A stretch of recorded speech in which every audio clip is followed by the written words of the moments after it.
My name is Miranda Shad of the class of 2023, and you're listening to WLOY. Hounds, we know how exciting it is to be back on campus, but are you willing to do what it takes to stay here? Amongst the pandemic, Loyola has set some ground rules to keep us happy, healthy hounds.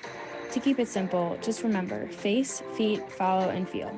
Wear a mask on your face, keep 6 feet apart, follow Loyola's guidelines, and you'll be sure to feel good. While it's definitely not what we are used to, we are finding new ways to make it work. We're all hoping for a safe return back to campus, and with your cooperation, we'll be here to stay. Stay healthy, hounds.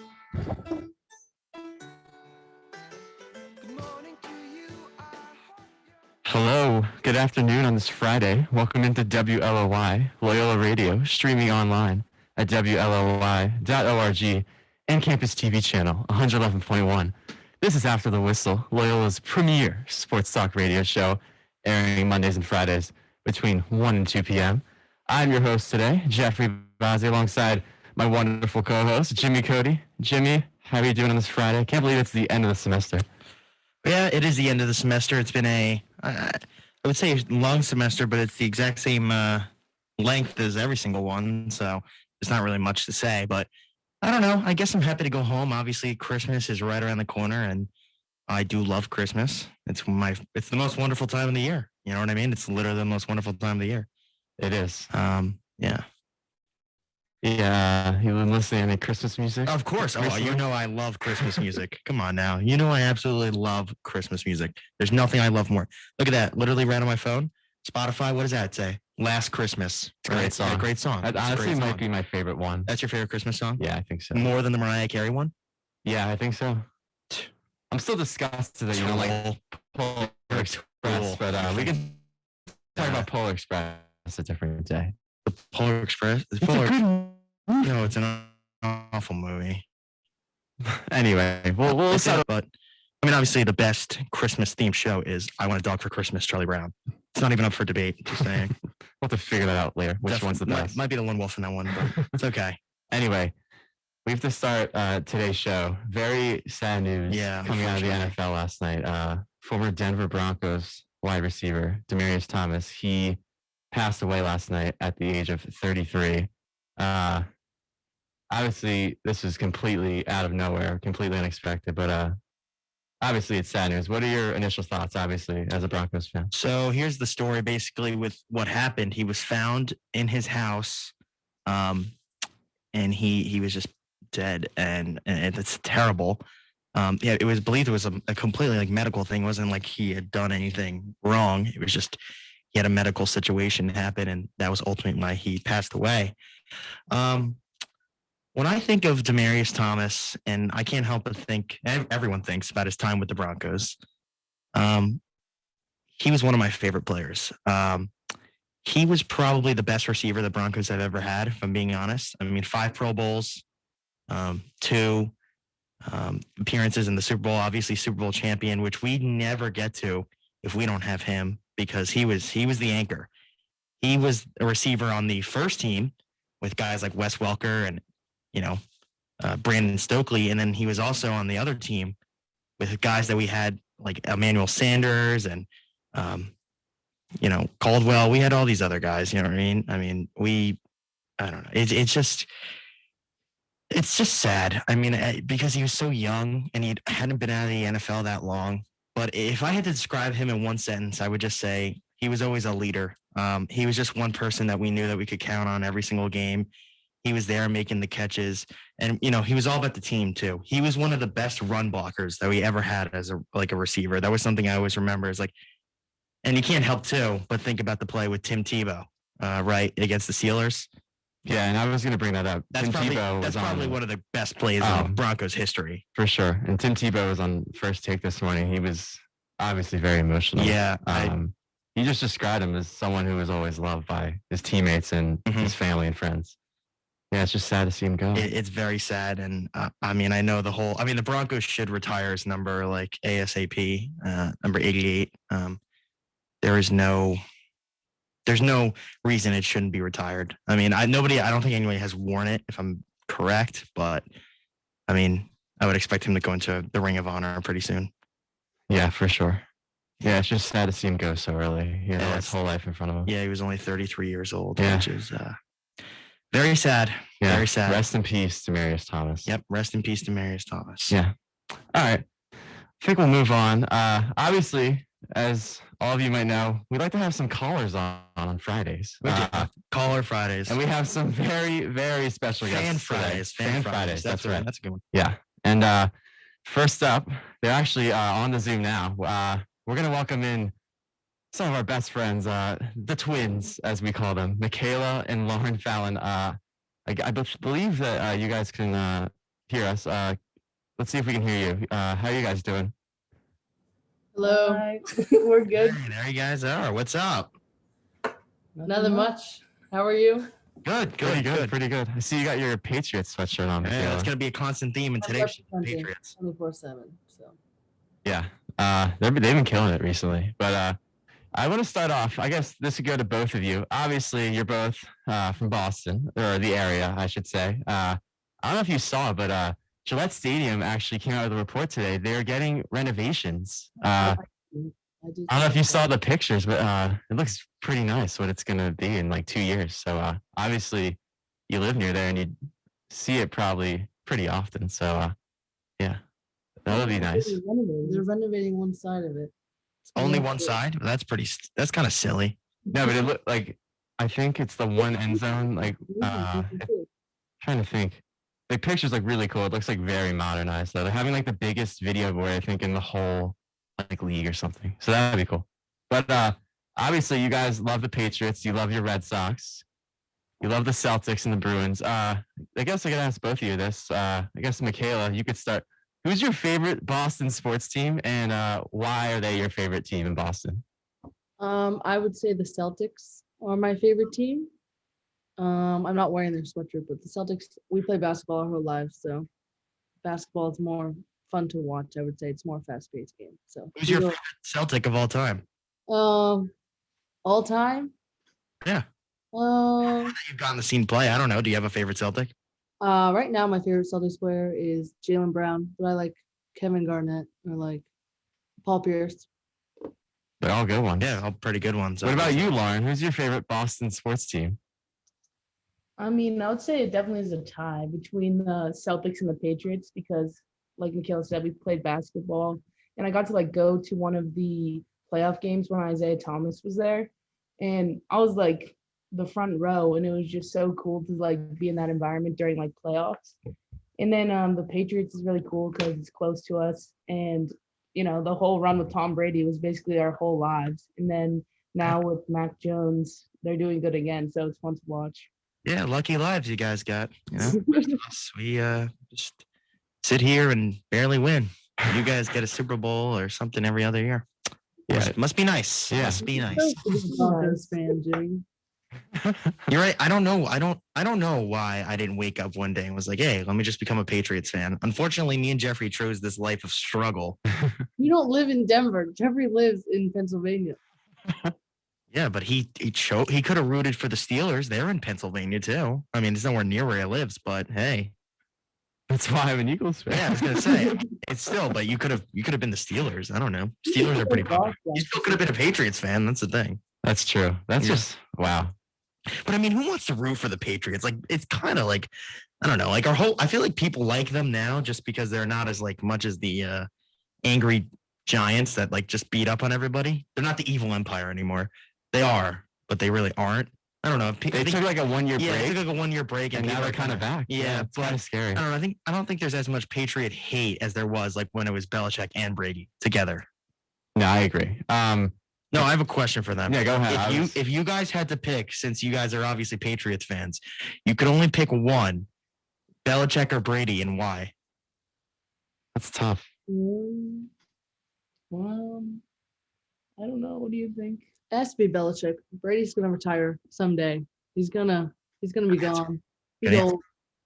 Were you upset when Brady left for Tampa Bay? Like one to like obviously no, like upset. One, but like 1 to 10. Like, were you surprised? Like, it was like a 10. I wasn't like an 11. surprised because he was like, you know, he kept being like, where am I going to go? So you kind of knew he was going to leave, but it was just like, oh, that sucks. And then when like Gronk came out of retirement, that was almost worse because I was like, there's no way Gronk's going to go. And then he did. Oh. That was worse. I mean, Also, too, didn't he put his house on the market like months in advance? Yeah, I think Tristan Thompson bought it when he was on the Celtics. Tristan Thompson, nice. He's a NBA Great guy. Yeah. star. Yeah. You said great guy? Great guy. Tristan Thompson's a great guy. I don't know about that. I don't know about that. I don't know about that, but he's an NBA champion, that's for sure. He is. Mikaela and Lauren, have you been to a parade, right? When Yes. the Patriots, is it a Patriots parade you've been to? And Red Sox. And Red Sox. Yeah. What would you say? Yeah. Which parade out of all of them? Because obviously there's been multiple, but I'm not sure which ones you have attended. But wow, which parade do you think is like, I don't know, the most memorable? We've been to just the Red Sox and Patriots. But the Patriots one was, I thought, a lot better just because we followed the sport more, so I knew all the players. And it was just really fun. Like everyone was there, like from different towns. So yeah. What about you, Mikaela? Yeah, the Patriots parade was better. I don't really follow Red Sox that much, so I think more She did people get a follow. shout out though. Yeah, from Devers. I don't know if you would definitely know who Devers is. Yeah, we have never heard of him. Thank you. No, yeah, obviously we know who Rafael Devers is. He's like one of the best players in the American League. Well, Yeah, no, he's a great. hello to me. He said hello to me, so that was memorable. That is pretty cool. Very nice. Yeah, I remember the Eagles parade was really fun. I know it's like one of our only two parades that I've had, but What was the other one? Phillies. Oh, the Phillies. Yeah. Yeah, the Eagles one was. Well, by actually, far it's my- funny you bring that up. The only parade I've ever been. Well, actually, I've been to two parades. Only one for my own team, though. When I went to the Yankees when we beat the Phillies, that was a good year. 2009. Can't say the same. A good year. And then I went to the Nationals parade because my dad was a Nationals fan. So we went when they won. I'll tell you what, Nationals fans, weirdest group of people ever. Just like was not like New York at all. Like I was expecting the people to just be like a lot meaner to each other. It was just, I don't know, all these people were like very weird towards each other. It was like a weird experience. Almost like they were like too nice. I don't know if that makes sense. Like, I don't, do you get what I mean? Mhm. Yeah, they were a little weird. Yeah. Yeah. Can't say the same about us Philly fans. Apparently, we're just the worst. So No, yeah, it's true. It's just the rooting for the Eagles while also rooting for Penn State football, but also rooting for Villanova basketball that like just gets me. Like it just irks me. I pick one. Pick one. sorry. Pick one. You know, Yeah. why couldn't you root for like the Penn Quakers or something like when it comes to college basketball or the Because they're not good. Well, I don't know. Well, they're in Philadelphia. Or They are. what about the I don't know, the LaSalle Explorers? I don't know. Kid from my high school actually is on LaSalle's team. Not really. Yeah. He's pretty good. Very interesting. Yeah. Now, let me ask you guys. So, obviously, you guys have had a lot of good moments as Patriots and, you know, Celtics and Bruins fans and Red Sox fans, you know. What would you say is probably like your favorite moment, like across all the championships? Like, if you had to pick one moment that was your favorite and like that you enjoyed the most, that you'll remember forever, like whatever it is. But if you had to pick one, what would it be? You go first. I have no idea. No idea. Wow. Maybe, oh, I really like when Edelman made a really hard catch in the Super Bowl. Oh yeah, that was a pretty good catch. So you're saying the comeback in the Super Bowl? Yeah, the comeback one. Yeah, that was a good catch. That was crazy. That's up there, and then also when the unfortunately the Boston Marathon happened, and then Oh, kind of like the Red Sox, the whole thing came together. Oh yeah, that was cool. And That they was copied that up too. pretty good too. Yeah. Yeah, that was good. Yeah, actually, was good. I just remember when they were down 28-3, I was like, originally I came in kind of rooting for the Falcons just because I think the Patriots won it the year before. Yeah. I don't think they wanted this. Or no, they didn't win it the year before. But I was like, I kind of wanted a team to win. And then all of a sudden, I just started rooting for the Patriots in that game. No, I But was that's it. so Yeah, upset that the Falcons blew that. I don't know why, like, but I don't know. Kyle Shanahan is just a jerk. I don't know why he has to blow Super Bowls every time, but he just loves to do it for some reason. 49ers should have won too. Just saying. All right, so let me ask you something. So obviously the players now that are on the Patriots are a lot different than what you were growing up with. Because you said there's no Gronk, there's no Brady. So who's your new favorite player on the Patriots? Like if you guys had to pick one. I mean, there's a lot of good guys that they've recently got. I mean, I just mean, saying. Mac Jones is probably like the most popular. But Is like, Mac Jones your answer? I I don't- like Stevenson. Oh Yeah, he's very good. Yeah. And I forget his name. but he always like blocks or like sacks the quarterback. Judon Judon, yeah. with the red sleeves. Yeah, that guy's a very good player. He is a very good defender. I must say he's very impressive. He's kind of been like I don't want to say the face of their defense, but he's been like the one guy that you're like you see him and making all these plays and you're like he's part of the reason. The unsung hero. Yeah, but also too, their corners are phenomenal. J.C. Jackson is far and away one of the best corners in the NFL. I mean, if you look at like how much times like a guy gets thrown at and how like elite of a defender he is, he's the best. Like I know people think that Jalen Ramsey's a better corner, but he actually does worse against less passes than J.C. Jackson does against more passes. Just saying. Impressive stuff. That is impressive stuff. It is impressive stuff. Yeah, I think Mac Jones, he just impressed me this whole year because I didn't think he was going to start, and then they cut Cam Newton. And I'm like, okay, so Mac Jones is the guy now. That was They're just red hot. I think they won. Is it 7 in a row? It is 7 in a row. Yeah. Yeah. I think they're off this week, the Patriots. They right? are. Did you? Okay, very quickly. Yeah. Did you see? So Hunter Henry, who's the tight end for the Patriots, he was supposed to have a baby, and the baby was just born. But he said if it was born the day, like around the game, like he wouldn't be able to go. Right. So of course the baby was born during their bye week. And people are giving credit to Bill Belichick. They're like, Belichick's influence found a way to the baby.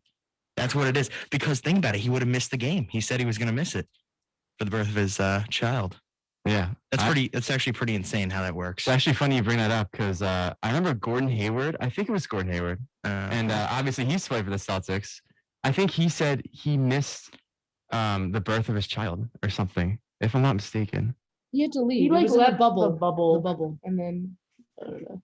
Yeah. I mean, Celtics were no good in the bubble anyway, so he probably was better off.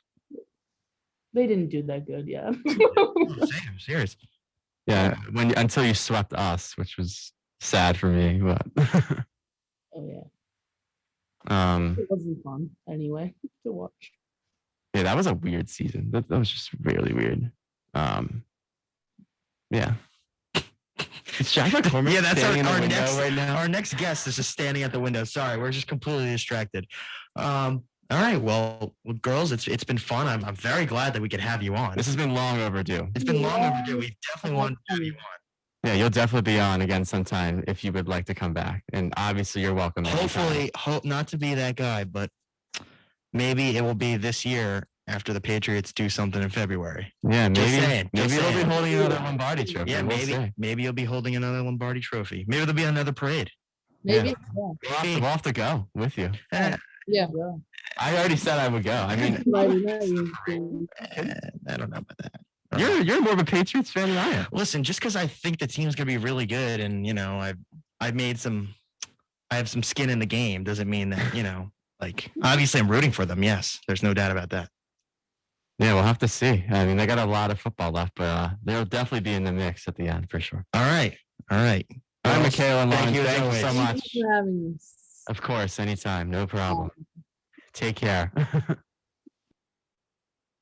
Well, that was fun. Yeah, and then now we got our next guy who's outside rolling around, doing his thing. Yeah, so I believe there he is. Is he in? Jack McCormick. He's our next guest. He's been obviously an avid fan of the show. He's been on a few times, and we're glad to have him back. Jack, can you hear us? You got to speak into your actual. Speak. Talk. We can see you on Zoom. Yeah, there you are. See you there you are. There you are. Okay, you're on. How's everything going, McCormick? Can you hear me? Yeah, it's going well. Had a good time last night. Getting ready to go home. They saying my final goodbyes to everyone before we head out for abroad. It's a little sad, but excited. Where are you going abroad, Jack? I'm going to Amsterdam. Oh, okay. That's cool. All right. Well, that's all right. Let's get into the business now. You know what we're here. Let's talk about the basketball team. Obviously, we suffered a loss on what was it? Wednesday? Was it Wednesday night against St. Bonaventure, who is a very good team. They're a very good team. They're missing their best player though. So I know it was a game that we were in the whole time. I was watching a lot of it. And in the second half, we just couldn't get the buckets that we needed to ultimately win the game. And they were making the shots when we were missing them. We were up at halftime though. Yeah, I mean they came out like so hot. They literally could not miss in those first couple possessions. Like I think they were 7 for 8 from 3 from the get go. And then I mean we held our own. We were playing good defense. It was a defensive battle. There were a lot of turnovers on both sides. Cam had a great game. Jalen had a great game. I mean, you really can't ask for much more than what they produced. And something that we talked about last better offense in the second half. Yeah, I mean, and something we talked about last year too, like when it came to playoff time, was like the lack of consistency. And they played, and I mean, like the last like 7 minutes, I think it just kind of got out of reach, and it seemed like they kind of had a little bit of an edge over us. But I mean, we played a really, really good. You know, I have a lot of faith and hope in this team that they can make the Final Four later this year. But yeah, Final Four. All right. Yeah. So actually, how about the tournament? I mean, it's about winning the conference. That's the goal. That's the goal. Winning the conference for this team. We agree with that. When you were on the summer, same thing. Yeah. I've been looking around the league a little bit too. Yeah. Like whatever else is going on. Colgate beat Syracuse. Someone beat Rutgers in OT, and then went into OT and lost against them. And they just beat Purdue last night. I mean, like Rutgers is a good team. I don't know. Maybe they had injuries or something. Yeah. I think Lehigh beat them, and Lafayette lost them in OT. But around and Navy beat Virginia when they were ranked 25. Yeah, like the conference, like Patriot League, I'm not gonna lie, like it's looking pretty sharp right now with like everything, like the out of conference play and like how we're doing. But then the teams just kind of lose to like these just random teams. Like I don't know, but they're playing big. Baby. What? That's college basketball. Yeah. And more important, that's Patriot League basketball. I think we're going to be well prepped for what the season holds. We got another game we're playing Hanson on Sunday. Maryland, too. Yeah, well, and then we play Goucher on the 21st. And then the 28th, a week later, is Maryland. And their coach just got fired. Yeah. I mean, okay, it's looking hot for us. I mean, I wouldn't be surprised if we snagged the Maryland game. I know it's gonna be at Maryland. I mean, I'm thinking about it. Honestly. No students though. What do you mean no students? The 28th, there's not going to be anyone on campus. Oh, I know, but I still want to go. I never been there. I'm considering it. Woo. Why not? Nice little road trip. Yeah, it's not that far. Yeah.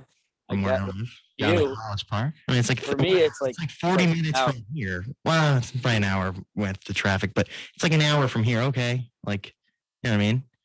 I don't even know when the game is, but I mean, I don't know. I know it's on the December 28th. December 28th. I'm at the time. Oh, I don't know. Probably at 2:00 or some shit. Oh, probably. I don't know. I mean, I just think it would be a cool experience. But for sure. Yeah. So we'll definitely look into that. So Jack, as we move into conference play, what are some things that you like about the team so far? So like some of the strengths you think we have.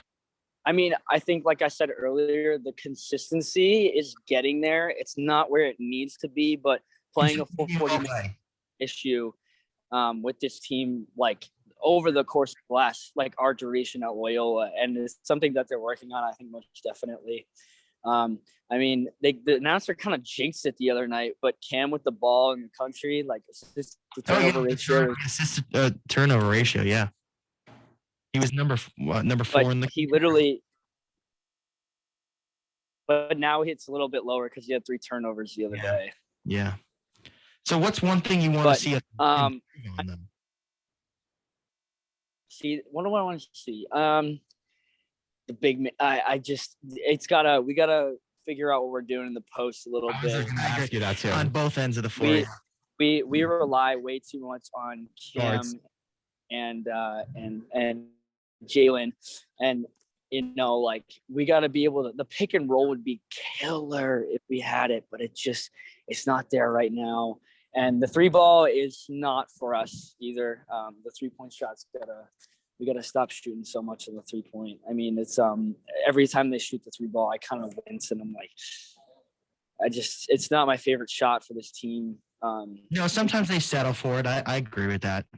Like sometimes you gotta I feel like do they it. did Like that a little bit in the second half of the Bonaventure game. but they didn't shoot the ball from three a ton in that game. No, but there's times where I feel like if they maybe had could have gotten a better shot. Do you understand what I mean? Yeah. A lot of And- times when we were down like 7-9 points, they just settled for 3. Yeah. They're running the like the Princeton offense, which I don't hate. It works when you run it. Like there were a lot of times in that we first just- half. We ran it well in the first half. Yeah, but sometimes like you'll see the big man kind of float up for a screen, and it's just like Cam is props to that man, dude. He is unreal to watch. But aside from that, like him coming off the roll, sometimes it gets kind of clanked up at the like 2 men, and if we just had like that kick to the big man, that roll, it was actually working a little bit with I think it was Milos or Velsko, I don't know which one, but the roll was working. Both of them had like 13 points like the other day, which is like it's career high for both of them. But like it was because Kenny and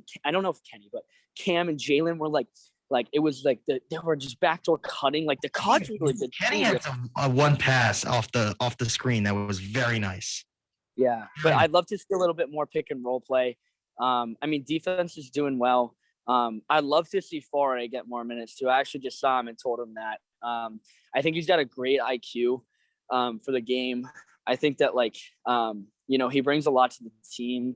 And he's productive when he gets on the court, but he just hasn't been playing a lot. Like he had like I thought he had the sick one day.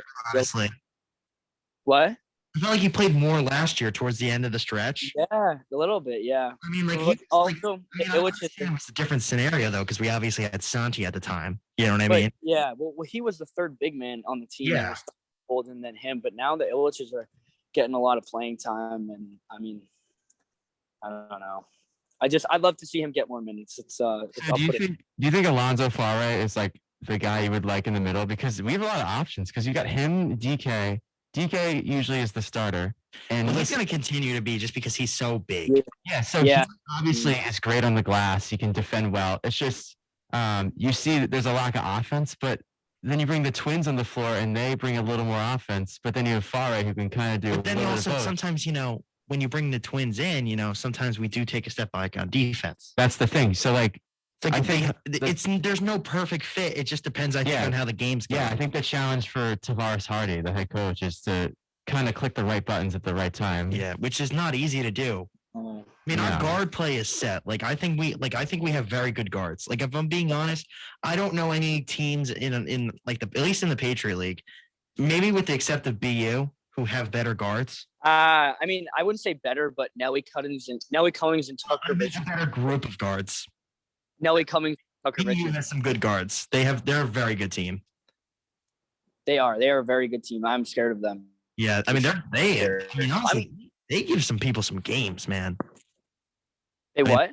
They can give people games. You know what I mean? Like they have a very, very good team. It'll be interesting when we play them. It will be interesting when we play them. I wonder if they still are forcing their team to play with the masks on like they were last year. I remember. Remember that? They were like the first team to do that. No, they're not going to. Oh, BU did last year. They won't make. I have no idea if they No are. shot. Speaking of that, I remember I was watching Sierra Canyon. Yeah, and LeBron's son. Over the weekend, and Bronny James and their team, they were all wearing masks, but they were just down. It's the school's rule, which I think is the silliest thing.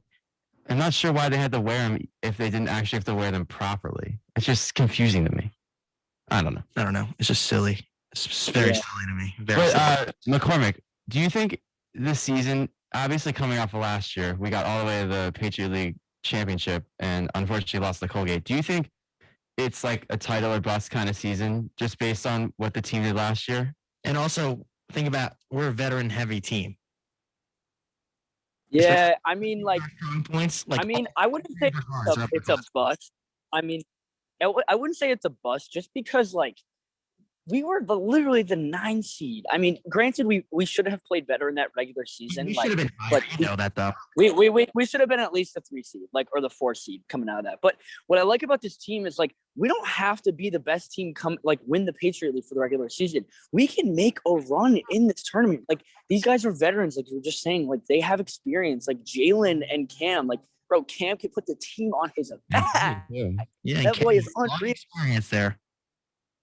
It's the I title or bust. I mean, everyone wants to see it. I think it's what we're expecting. But like, it's gonna be to see how things play out against some of those other premier teams within the Patriot League. Something else too. I mean, like we saw it all the time last year. Like losing those games and nail biters. Like I really and it's a change of events. I mean, we really haven't had nail biter games, but like Fairfield was a close win. Mount St. Mary's was a close win. We had a quality game against St. Bonaventures and kept it close for the majority, but it kind of just snuck away from us. And 13 points, it tells a different story than what that game actually happened. Like they are performing better than they have in the like just pulling out of games. You know what I mean? Like till towards the end and like sneaking away with it. Because like last year's team, they probably would have lost to Mount St. Mary's. They probably would have lost to Fairfield. Like those games snuck away from them. And this year, it seems like a different story. You know? Yeah, and I think at least this is something I noticed just based off of last year. I don't think it's happened much this year, but a lot of times I felt like we would dig ourselves in these 10, 15-point holes and we'd have to dig ourselves out of them. And then on the flip side, there would be some games where we jump off to a great lead, 10, 15 points, and then we've kind of evaporated the other team back in it. So I think this year, at least so far, there's been more of a balance where the team starts out well and then they'll continue to play well. And then, like you say, they're playing well at the end of the games. They're really finding a way to close out games and run good offense and play good defense. So yeah, for sure. Jimmy, that's what I'm saying. No, I mean, I think we're getting pretty there. much hitting the nail. I don't remember feeling frustrated one half. Yeah. I mean, there's some spurts where you'll see. Well, there's one thing you forgot to mention. Is that you got to repeat it. We didn't hear it. The one thing you guys forgot to mention is that we're going to the Final Four. Oh my gosh, here we go with the predictions. All right, Jack. I think we're that team. We're that team. We're going to be the first team from the Patriot League to make the Final Four. First 12 seed in the Final Four. You mark my words, bro. I'd love for it to happen. Oh, also, I just wanted to say too. I wanted to say the Patriot. If the Loyola makes it to the semifinal, I will be on a plane home from Amsterdam or wherever I am to watch these dogs play. I'll be home for the weekend. They play on a Sunday. Monday is the Patriot League final. I will go anywhere and where it takes us. I have to be there. Yeah. All right. I like the enthusiasm. I hope you're making that plane back because I would love to see us in that. I will be. All right, Jack. As always, it's a pleasure to have you on talking some great basketball. Thank you, fellas. I appreciate you guys on. I'll see you guys around. See you before around. I head out. For sure. Thanks, fellas. Thanks again, Jack. Hey, enjoy abroad, big guy. Take care. All right. Well, that was very interesting. Obviously. I mean, I would obviously love a Final Four berth. But that is way and beyond where we're thinking about right now. Like, we need to just play well in the conference play and go from there. But, I mean, I could not imagine. Obviously, I was a little disappointed when we didn't make the tournament last year. Just because I would have loved to see us just in March Madness. I think that would be really cool. Hey, I think we have another shot at it this year. No doubt. Yeah. I mean, I agree. There's a lot of potential on this team, and I hope that we can live up to it. Yep. Well, we're going to take a quick break here on After the Whistle. We have another special guest coming on after the break. So stay tuned for that. But we're going to take a quick break, and we'll be right back. What will be, will be. Come what may, like sands of time. It is, so let it be.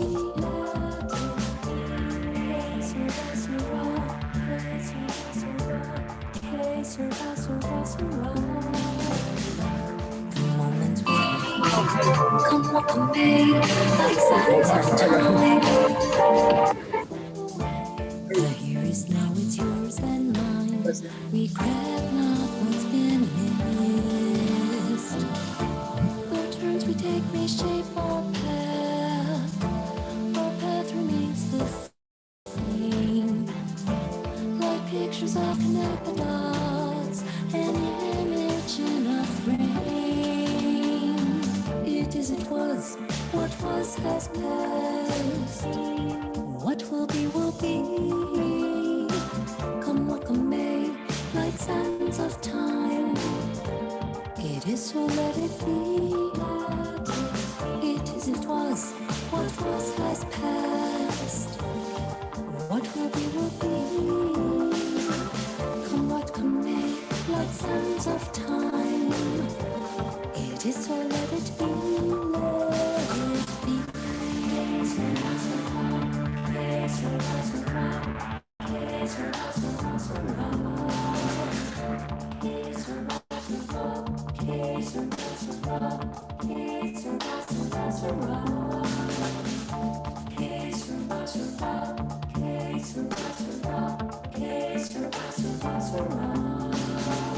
It is, it was, what was has passed. What will be, will be. Come what may, like sands of time. It is so let it be, let it be. Let it be.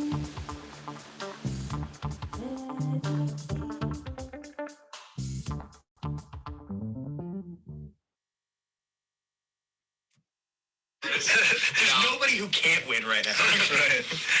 All right, Jimmy, moving on. All right, so I have a really big dark horse, and boy, this one is going to upset some people. If it's Denver Broncos, you can. It is not the Denver Broncos. It is not the Denver Broncos. I said. It is a team in the NFC or the AFC though. Okay. And they are not in first place. I don't even think that they have a winning record right now. Actually, They do not. I know who it is. they do not I have. think a it winning. might be a team I'm thinking of. Let's hear it. And it's the New England Patriots. Oh my God. And it's the New England Patriots. They can It's a play. bold I'm pick telling. there. Listen. Jimmy, you see that red exit sign? Yeah. Doors that way. Okay, that's fine. I don't care because I Defend yourself right now. No, sure. Go ahead. So since the offseason, I'm going to be honest with you. I've thought long and hard about the Patriots. I want to just state before this isn't something that I magically fell in love with because I like the Patriots. I actually hate the Patriots. But I will say this. All right. You heard it, Bob. Enough said right there. Enough said right there. We could do this the easy way or we could do this the hard way. Well, I'll give a little kind of context. So obviously, Bobby McGinnis, he is on now. He is our next guest here on After the Whistle. Shout out Call to Comeback So podcast. That's Jimmy where and that was I, from. a few weeks ago, we were on Bob, me, McGinnis, and Tom Spallone's Call to Comeback podcast, and Jimmy gave a hot take, I guess you could call it, that the Patriots were, what was it, like a dark horse to win the Super Bowl? Was that what it was? So yeah, Jimmy before the show, he just texted me. He goes, 29 minutes, 45 seconds. I'm like, huh? I'm like, what does this mean? And he goes, trust me, you'll figure it out later. And I'm like, okay. And then obviously that is what it was. It was when Jimmy declared the Patriots are the dark horse to win the Super Bowl. So yeah, I'm just gonna leave you two to it to settle this dust. So, I mean, there's not really yeah. much to settle. I mean, are you going to take it back? Would you agree that they're at least a Super Bowl contender? So yeah, Jimmy, that was a pretty good take, actually. Obviously, I don't think they've lost a game since you've said that. No, they haven't lost since. No. That being said, I do not think they're Super Bowl contenders. Wow. Oh my God. No, I mean, you look at the other teams in the AFC, it's going to be pretty tough. The Chiefs are back. They're not playing like they were when you first made Are that. they really back? Because they only scored 13 points on offense against the Denver Broncos. Are they really back? I'm sorry, 15, not 13. Did they win? They scored 15 points against the Broncos. Patrick Mahomes is usually accustomed to putting up like 28 or 30 on them. You cannot tell me this offense is back. How many did the Patriots score last week in Buffalo? Well, that was a completely different set of circumstances because they couldn't throw the ball. Patrick Mahomes could have thrown the ball. Trust me, the Broncos aren't that good on defense. Come on. All right. If we're talking about like points scored, points differential, like I'm saying I would have expected a lot more from them, especially when you saw what they did to the Raiders on Sunday Night Football 2 weeks before. You know what I mean? I mean, that being said, I do think the Patriots are back. Obviously, they've completely flipped the script from when they first started the season. What were they, 2-3, 2-4? Mm-hmm. 2-3, I think. So I mean, obviously, a big turnaround for them. Another team in the AFC that's going to be tough for the Patriots is the Baltimore Ravens. I mean, they're rolling. Lamar Jackson, even when he's playing at his worst, they still somehow find a way to win. I know that they lost last week. But you look a week prior, he had 4 interceptions against the Browns, and they still came out on top. So that's the team. I don't know. I think the Ravens are honestly the team to beat in the AFC. The Patriots obviously beat the Bills. you did mention like weather conditions, so I'm excited for that rematch. I believe they play in a couple. When they play in New England, that should be a good game. Yeah, no, it should be a great game. I mean, I'm hopefully it's like Sunday Night Football. When they play, hopefully they'll flex it. Unless it's like a 4:25 game, I don't know. But now, like, I just don't understand. Like, I don't know. Do you think like I just don't understand how you can't say that they're not the best team in the AFC. I mean, they've beaten everybody that they've been asked to beat. I mean, like what is one game that you look to like in this stretch that you're like, no, you know what? Like I'm doubting them. Like I really think that the Ravens are better or the Chiefs are better. Like those teams are good. And obviously I'm never going to like say like the Chiefs have no chance because they have probably the second best quarterback in the NFL. You know what I mean? Like obviously you're never going to, and definitely the best quarterback in the AFC. So like I understand that, but also the Ravens, I mean, they're a wishy-washy team. And now they just lost Marlon Humphrey too. Wishy-washy. I think they're wishy-washy. Yeah, they play good one week and then they're up and they're down. They're up, they're down. I think they're wishy-washy. Yes, that's how I would describe them. I mean, I haven't really seen a lot of up and down from the Ravens. Why? They always they dig themselves a hole. Sorry. They dig themselves a hole all the time. You know what I mean? Like they always are battling back. Like, I look at their games and I think their two best games, the Ravens, are their win against the Colts and their win against the Chiefs, right? And what did they do in both those games? They had turnovers. They got themselves into a huge hole. And unfortunately for the other teams, they just played completely awful on offense. Now, you can give credit to the Ravens for coming back, and I understand exactly where you're coming from. I understand why you see that they are, contenders because you're like, hey, look at this comeback. But in my little like viewpoint, I always think that team that's constantly trying to fight back, eventually they're not going to be able to come back because they're just going to get themselves in too deep of a hole, especially when I don't really trust them to come back as an offense because I think outside of Lamar, they kind of lack firepower, especially at receiver. Their receivers, I mean, except for Andrews, but they're wide receivers I'm talking about. So I don't really like their wide receivers at all. And I don't think that they're capable of really getting them back when they really need it. Well, you talk about like good wins on the season, and you think the Chargers are a good team or no? The Chargers, I think they're a middle of the pack team. So they're middle of the pack. So the comeback win against the Colts means more to you than the blowout win against the Chargers when they won 34-6. That was a great win. I completely forgot about that one, actually. Yeah, that one they didn't come back from. And I understand what you mean, like playing from behind is never good. And they have been in some close games. But like even last week, you look in their loss against the Steelers. So they lost on that 2-point conversion. Personally, I think that they should have just tried to send it to OT, but I understand like I'm gonna be honest, like looking back on it, I like it because the play was there. It just Lamar didn't complete the pass. No, I don't hate it because being on the road, like it's tough going into overtime, and you have a chance to win the game from like the 2-yard line with Lamar Jackson. You're gonna take that every time. So I don't hate the play was wide open. Yeah, no, I mean I don't hate it. On that play, TJ Watt went unblocked. I guess that's the play design. They wanted to. I think they were reading him, and that's why. Yeah, I don't know. But, as far as the receivers for the Ravens, they haven't been healthy all season. That's the only thing that I'll say. So they do have some talent. Obviously, Marquise Brown, we can all agree, is having probably his best season so far, better than last year. Watkins has been a disappointment, though. Would you agree with that or no? But I think he's been on and off the field as well, right? Yeah, a little bit. Yeah, a little bit, but he's still when he's there. Would you say that he's the guy right, he's not a difference maker. He's not. No, but one guy that I think is pretty good. So he actually didn't have a catch in the Steelers game. I don't know why he went unused, but the rookie Rashad Bateman, who was injured, they're pretty good. They're like obviously not number ones, but they're good side pieces to have if they can have a legit receiver. Right. I mean, there's just something about this team with all the injuries that they've had. J.K. Dobbins, Gus Edwards, Marcus Peters. You just said Marlon Humphrey's now out. Up until this point, there's been so many guys that have been on and off IR. I just think the fact that they're still able to be, I guess now they're second in the AFC? Yeah. Technically they are, yes. Yeah. So, I mean, going into this week or going into last week, they were first. Obviously, the Patriots are ahead now. But I think they're just there's something special about this team. I don't know whether it's Jim Harbaugh. I don't know whether it's Lamar, but they're finding a way to get it done. You mean John Harbaugh? John Harbaugh. They're finding a way to get it done. So I just think the one thing the Ravens have, not not saying other teams don't have it, but they have an identity, and it's pretty clear what it is. Like It's Lamar. That's the identity. They have a smash mouth identity. Like they're going to run the ball. They obviously don't want to be behind. Like you talk about them playing from behind. They don't want to, but they always find themselves. Because like Lamar's not the type of quarterback where he's going to magically bring you back in the game with his arm, because that's just not who he is. But he's been doing it. So he's obviously proven he can, but I just don't think that's how they want to play. I don't think that's how any team wants to play. But one team, I think in the AFC, not a lot of people are talking about them right now just because they've kind of fallen off a little bit, but the Tennessee Titans, I think, could be dangerous. They've been a dumpster fire but recently, I think the reason why I'm bringing them up is because, like, if they get Derrick Henry back, and I mean, obviously I'm assuming that, like, they're back, like, 100%, like, him in the lineup, like, no limitations, whatever.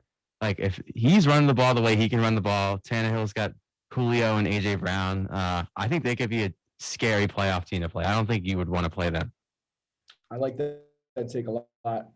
Jeffrey, you make a good point. Like Derrick Henry, he was honestly an MVP candidate up until he got hurt. So I've been reading some reports, and it looks like he's going to be back sometime in January, like mid-January. They're hopeful that he can maybe come back like week 17 or week 18. Yeah. Hopefully, obviously, make the playoffs, he'll be able to play. So having him back is huge. And we saw, I mean, their playoff run a couple of years ago, he carried them. So he's definitely a difference maker when it comes to playoff time. And then their receivers as well. A.J. Brown, I believe, is still on IR right now. Julio Jones is coming off of IR, I think, this week. So, I mean, this is like the definition of the band's back together. I think the Titans might be able to get something rolling heading into like the also too, the one thing I'm concerned about, Ryan Tannehill has been awful. He's been awful. He has to play better if they're going to have a chance, because, you know, you can talk about how everyone else is in there. The matter of fact is he's their quarterback. He's their guy, and he is there, and he's not playing well at all. Like you could argue he's probably played his worst couple games in Titans uniform. No doubt. Yeah. I don't want to give any excuses to Tannehill, but it really is just the loss of Derrick Henry. You see how much that affects that offense. Yeah. No. I think Tannehill will be able to do the play action and be able to get like quick hitters to guys like A.J. Brown and Julio Jones. But when that run game's not there, it's a lot harder because, you know, the defense can cue in on Ryan Tannehill instead of Derrick Henry. No doubt. And their defense hasn't been there either. No, they haven't been there really this season. Yeah, I know. That's what I meant. I want to switch things over to the NFC because I think the AFC, the way I view it is that there's a lot of great teams. I think the depth is better in the AFC. I mean, if you look at, there's so many quality teams. Wait, you think the depth is better in the AFC? I think the depth is better in the AFC, just in the sense that you look at like all these teams, like the Ravens, the Chiefs, the Patriots. How do you think that the depth is better? But there's more contenders in the NFC. Though. No, so this is my point. More teams in the NFC. That's my point. I think there's more quality. There's more like good teams in the AFC, but there's more great teams in the NFC. That's how I think what you're saying is not what you mean. That's what I think. That's why I'm confused. All right, my point is like the AFC's got all of these pretty good teams, like the Patriots, Chiefs, the Ravens. There's some other ones like the Bills, the Chargers, all of these like middle of the pack playoff teams. But then why saying they're great then? No, I'm not saying they're great. I think they're all these teams with more depth. So exactly, I picked up what Bazi was saying, and you look at the AFC. More top heavy than the AFC. There's no doubt. Okay. In the AFC, the wild card spot right now, the seventh wild card spot is the Bills. And you look at the NFC, the seventh wild card spot right now is like the Washington football team. So it's definitely more top heavy. I think you have more Super Bowl contenders in the NFC, but I think for sure the playoff race is a little deeper in the AFC. Okay, yeah. No, the AFC is like a ginormous blob, and the NFC is like it's like spread out, is what you're saying. Yeah, it's like all these good teams you got at a the big top. group all at the top. And then there's kind of like worse teams at the bottom. I get bottom. what you're saying. Yeah. I get what you're saying. Because like in the NFC, you got Green Bay, Tampa Bay, and Arizona are like the three giants at the top, I would say. And you got teams like in the middle. You got like Dallas and LA. Tampa Bay too, yeah. Yeah, Dallas and LA are in the middle. And then you've got these bubble playoff teams like Washington, San Francisco. You can throw Minnesota in there. Even Philly. Even the Eagles are in there, surprisingly. The Eagles, yeah. Ooh, go Jeffrey, go Eagles. But I'm bringing up the NFC because like I feel like this is Green Bay's year in the sense that like they've got to win it at some point, right? Like, I mean, we don't know if this is going to be Rodgers last year or if he's going to retire or go to another team. Like, I feel like this has got to be the year where he gets it done because obviously he only has one ring, and that feels like forever ago. I just feel like this is their time. Is Green Bay the team to beat in the NFC? Yes. I would say so. Yes, they are. They're the best. Like if I'm doing a power rankings list, I still would put the Cardinals over them. Just Why? They literally beat them short-handed. I know. I don't know. It's just The Cardinals had no excuses. no. I understand that. It's just no other. There's no double-digit team with wins with another team besides the Cardinals. I just feel like they impress you every week, and they're waiting for them to like go on a skid, and it's just not happening. Yeah, I mean, honestly, so I got to give credit to Cliff Kingsbury because I think they were 2-1 with Colt McCoy at quarterback. That's pretty impressive. I mean, They won divisional games on the road. Mm-hmm. that says a lot about coaching. But yeah, I don't know. The reason why I give the edge to the Packers is I don't fully trust Kyler Murray when it comes playoff time. I don't know how he's, maybe he's going to be a stud. Maybe he's going to be like Lamar in the playoffs. You have no idea what you're going to get out there. Exactly. And this win last week for the Packers against the Rams was huge. I think that was like a big statement game. And this Packers team is not to be messed with. Aaron Rodgers is playing with a I don't know what's going on with his toe. He has like a broken toe. Yeah, something like that. Like something like that. And he's playing week in, week out with like short, limited practice. I mean, this guy's a baller. He's coming off the MVP season, and I like Jeffrey said, whether this is the last dance or not, I think this is the year for the Packers. Yeah, and my thing is, I think most power ranking lists you'll find right now, I think you'll put the Cardinals over them just because of the record. But if they played in the playoffs right now, I would definitely take the Packers. Yeah, and I think home field is actually huge in the NFC because like going up to Lambeau Field, you know how tough that is for any team. Yeah, going to the desert, it'll be loud, but like so, Lambeau Field's a different animal. Yeah. I want to touch on one other topic because, I came on the show today and Jimmy Cody was calling me out for one of my takes, which is fair. Actually, first of all, I have two things to say about Jimmy Cody. Okay. Fire away. He's handsome. First is non-football related. Oh, okay. You must be the Grinch because you said you don't like Polar Express. I mean, do you hate Christmas? Oh, me? Do I hate Christmas?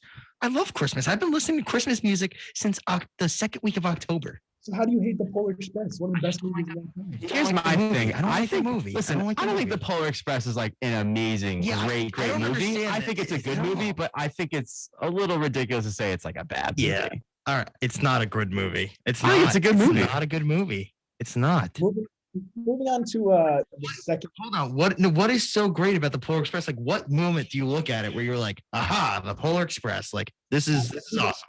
Everybody, when you're little, you want to be that little boy who got the tickets punched by the guy, and you go in and like the train conductor annoys me. He doesn't do anything for me. I don't like him. It's very Christmassy vibe. The whole movie. It is a Christmas vibe because it's a Christmas movie. Well, yeah. It's just I don't know. It's just something about it. I just think is second on my list of old Cody takes. This is your Christmas list for this is your ATW Christmas list. This is the cold Cody takes, and second we have. He said Teddy Bridgewater is a better quarterback than Lamar Jackson. Oh, stop. That's not what I said. What I said was so here's what happened, folks. Here's what it is, folks. Let me explain the situation. So Jeffrey and Bob, you were both on this. I have my private Snapchat story. I put on there quarterback stats for the season that you cannot see the name. I said, would you take A or would you take B? They're just passing stats, right? So you don't know who the quarterbacks are, so it doesn't it's just numbers. And I put it was 3 quarterbacks. It was Lamar Jackson was one of them, Teddy Bridgewater was the other, and the third was Derek Carr, who a lot of people have said, okay, he's like an MVP candidate.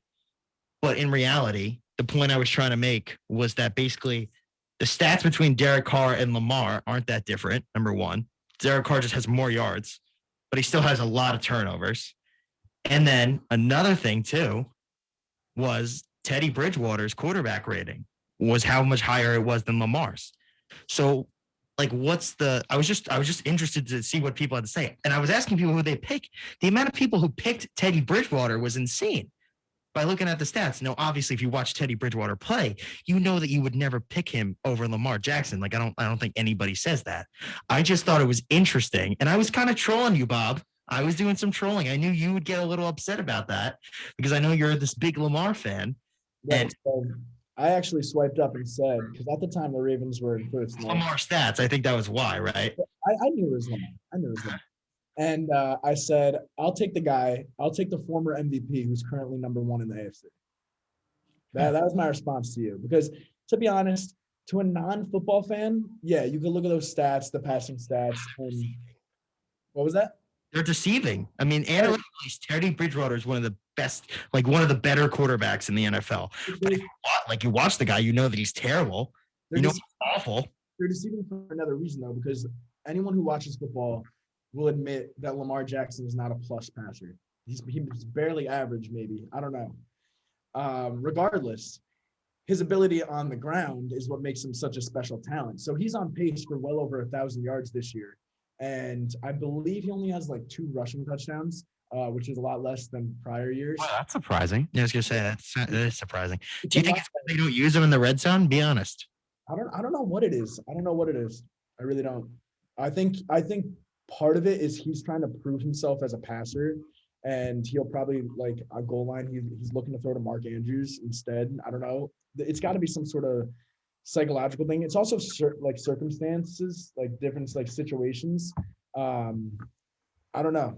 He has a lot less rushing touchdowns, but he does have the same amount of rushing yards as prior years. So yeah, when you compare his passing stats to Teddy Bridgewater, he might have a couple hundred less passing yards. When you look at all-purpose yards, I believe he's ahead by like 400. You can't discount, and that was the point I'm trying to make, because what was the thing that stood out about Lamar's stats? The interceptions. The guy is a turnover machine. You cannot deny that. Yeah, no, he's had a lot of turnovers this He's had a season. lot of really bad turnovers.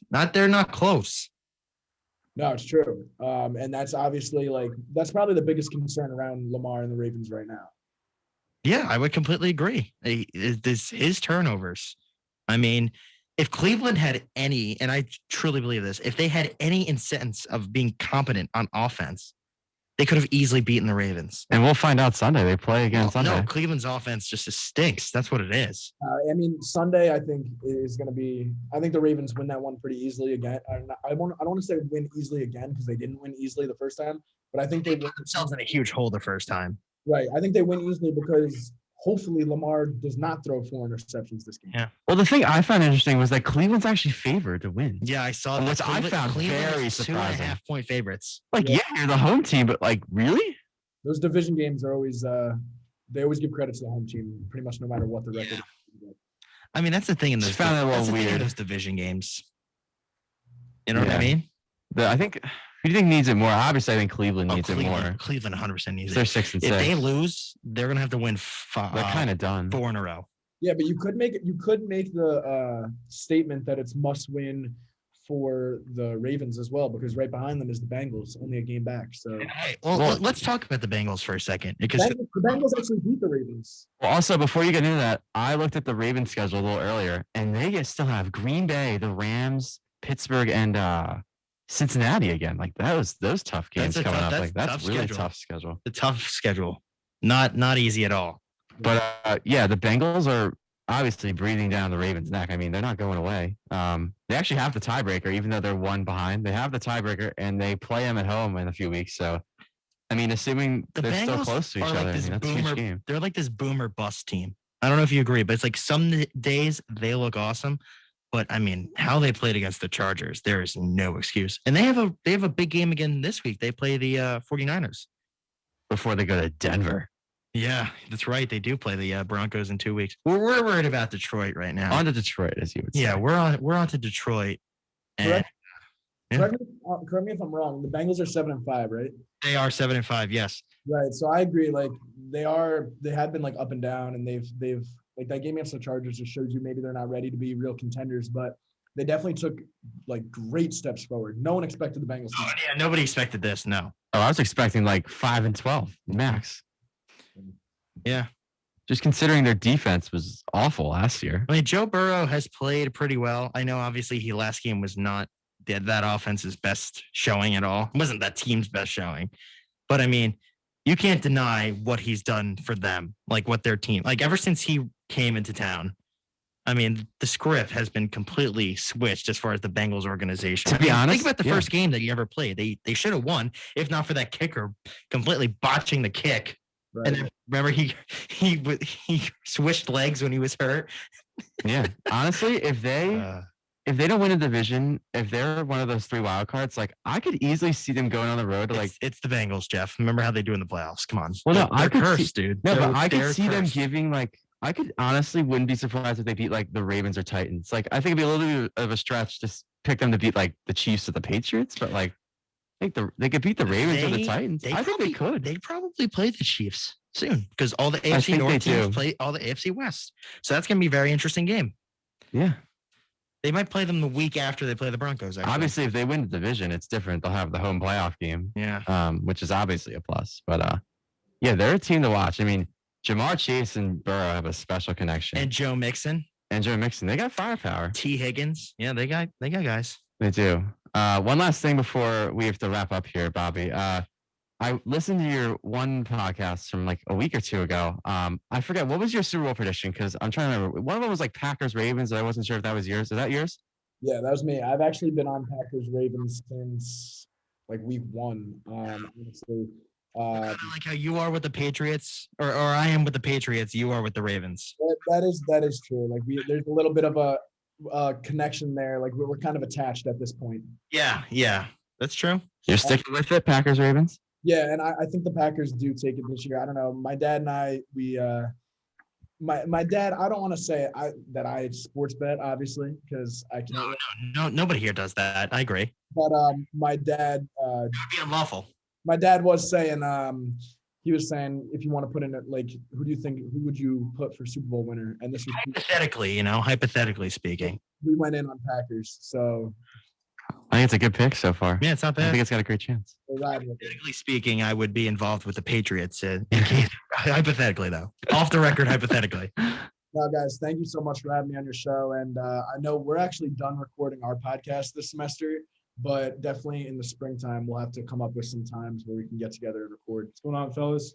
Oh, there it is. Oh, there he is. The other guy. Sorry, boys. I just had to make if you don't mind me making a closing remark here. Oh, absolutely. Yeah, I'm sorry, Jimmy Cody. I'm just gonna go on record right now. The Broncos are sitting at what are we looking at right now? 6-6? 6-6, yeah. I'm just gonna say I don't think they'll make the playoffs this season. They have a 27% chance of making it, so there's still a chance. We're still in the hunt, dude. We're still in the hunt. Okay. You're always in the hunt. Am I right? You got a chance. Yep, you got a chance. It ain't over till it's over. Yeah, you're in the hunt. That's the best place to be. That's the best place to be. All right, Bobby, and thank you. Today? What's up? Will you be watching the Gulfstream Park horses today? No comment. I'd be surprised if he wouldn't be. No comment. Okay. No comment. But yes, Gulfstream Park is running the championship meet, and very, very good time of year. All right, Bobby, thank you so much for joining us. Have a good one. You too. All right, well, unfortunately, that's all the time we have for today on After the Whistle. We'll be taking a month-long break this is our last show for the semester. Last show. We'll be back. I believe the date would be January 21st, 2022. That would be the next show. 2022. Wow. That's just we won't have done a show in a year. Yeah. Can't 2022. Can't wait to make that joke again. Yeah, we'll be back in the new year. I feel like 2022 has got a nice ring to it. Yeah. I feel like it's going to be a promising year. Hopefully it's not like 2020 again. You know what I mean? Yeah. I don't think we can get much worse than 2020. We definitely can. But thank you to all our listeners for tuning in today. And we'll send out some updates over the break, but we'll be back in the new year. Until then, have a great holiday break. And we'll see you next time on After the Whistle.